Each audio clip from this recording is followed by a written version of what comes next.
Assalamualaikum semuanya. Pada video kali ini, kami akan membahas tuntas tentang mitigasi bencana alam. Simak terus videonya ya.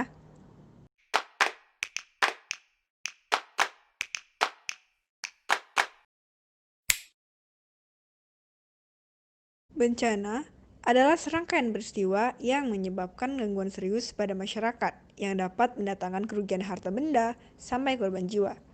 Berdasarkan asal bahayanya, bencana dapat dikelompokkan menjadi 3, yaitu pertama, bencana alam.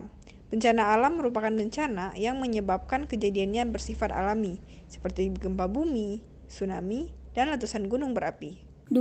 Bencana sosial. Bencana sosial merupakan bencana yang penyebabnya berasal dari perang, terorisme, konflik masyarakat, dan kegagalan teknologi. 3. Bencana campuran. Bencana campuran adalah bencana yang terjadi karena adanya campur tangan manusia. Contoh dari bencana ini adalah banjir. Bencana yang akan kita bahas pada video ini adalah 1. Bencana gempa. Gempa bumi adalah getaran atau getar-getar yang terjadi di permukaan bumi akibat pelepasan energi dari dalam secara tiba-tiba, yang menciptakan gelombang seismik. Indonesia sendiri merupakan kawasan rawan gempa bumi, baik itu gempa tektonik maupun gempa vulkanik. Gempa tektonik di Indonesia diakibatkan karena Indonesia terletak di perbatasan 3 lempeng aktif, yaitu lempeng Eurasia, Indo-Australia, dan Pasifik.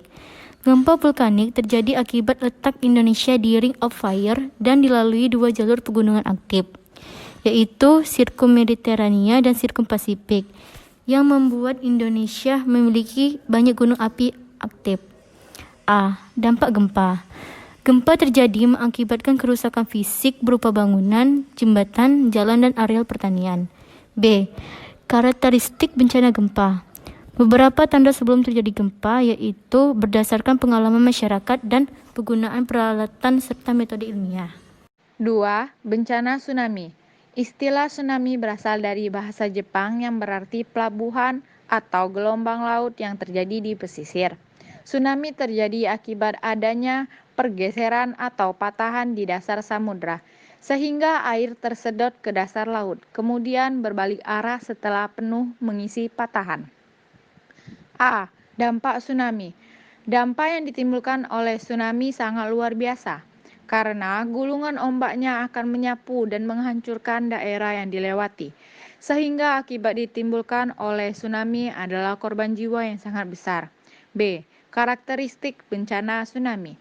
Pertanda sebelum terjadi tsunami, saat terjadi tsunami, dan setelah tsunami. 3. Bencana longsor. Bencana longsor adalah tanah yang miring, terjal, dan tidak stabil yang bergerak turun.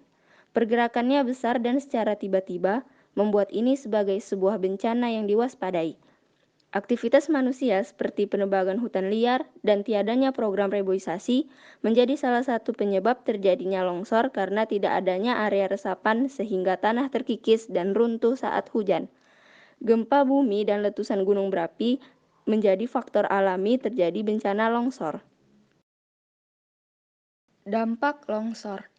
Dampak longsor dapat dibagi menjadi 2, yaitu dampak positif dan dampak negatif.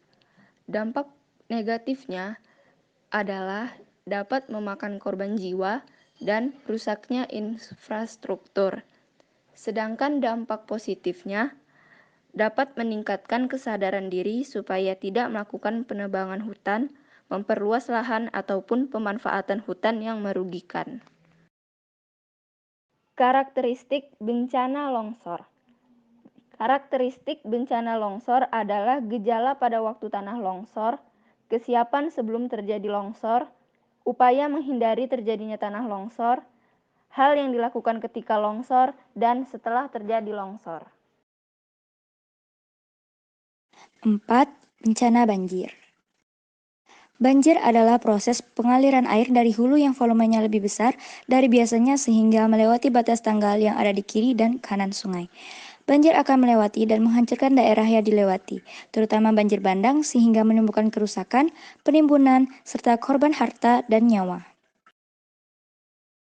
Dampak banjir. Banjir memiliki dampak yang sangat merugikan seperti dapat merusak sarana dan prasarana, melumpuhkan jalur transportasi, mencemari lingkungan sekitar, dan lainnya. Karakteristik banjir. Adapun karakteristik banjir yaitu penyebab banjir, hal yang dilakukan waktu banjir, tindakan setelah banjir, dan upaya agar banjir tidak terulang. B. Mitigasi bencana. Mitigasi bencana adalah serangkaian upaya untuk mengurangi resiko bencana, baik melalui pembangunan fisik maupun penyadaran dan peningkatan kemampuan menghadapi ancaman bencana. Langkah-langkah mitigasi bencana adalah sebagai berikut. 1. Menghindari dampak suatu kejadian dengan melakukan perbaikan sistem berdasarkan pengalaman. 2. Memperkecil dampak negatif yang ditimbulkan dengan pengetahuan yang dimiliki. 3. Memperbaiki kerusakan dengan melakukan rehabilitas. Lembaga yang berperan dalam penanggulangan bencana. Instansi yang berwenang mengendalikan penanganan bencana secara nasional di Indonesia yaitu Badan Nasional Penanggulangan Bencana atau biasa disebut BNPB. BNPB berwenang merumuskan konsep kebijakan penanggulangan bencana, memantau, dan mengevaluasi penanggulangan bencana. Selain BNPB, ada lembaga yang dibentuk oleh pemerintah untuk menangani masalah SAR, yang disebut Basarnas, Badan SAR Nasional. Basarnas bertugas mencari, menolong, dan menyelamatkan jiwa manusia dalam suatu musibah. Partisipasi masyarakat yaitu Hansip,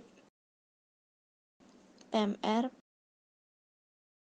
Pramuka, KNPI, AMPI, organisasi lingkungan hidup, dan organisasi pencinta alam.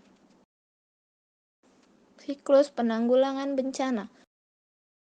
Siklus penanggulangan bencana adalah tahapan yang menggambarkan kegiatan ketika sebelum bencana, pada saat bencana, dan setelah bencana. Terima kasih sudah menonton, semoga bermanfaat.